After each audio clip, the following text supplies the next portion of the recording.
Eto na nga mga kapamilya, kasama natin ngayon ang kauna-unahang The Voice Teens Grand Champion from Team Sara.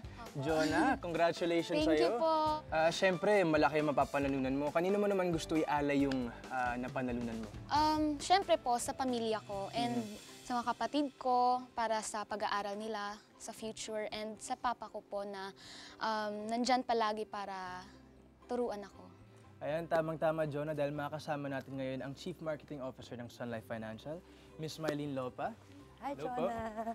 Ayan, para mabigyan ka ng tamang advice kung paano natin mapatutupad ang mga pangarap mo. Congratulations, Jonah. Thank you po.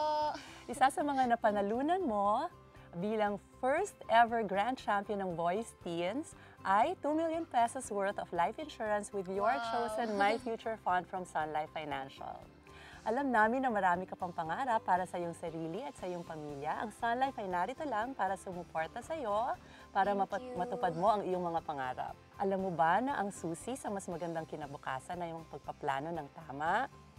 Sa pinagkaloob sa iyo ng Sun Life Financial na life insurance with My Future Fund, protektado ka na sa mga hindi inaasahang pangyayari at maaari mo pang palaguin ang premyong napanalunan mo.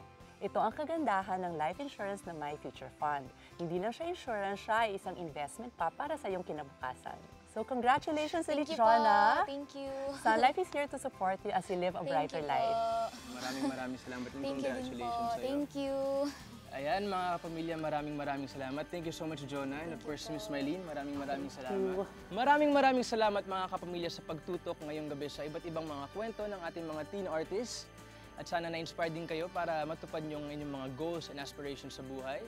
And kung gusto nyo malaman kung paano makakatulong ang Sun Life sa pagtupad ng inyong mga pangarap, just visit Sun Life's Facebook page at Sun Life PH. Till next time!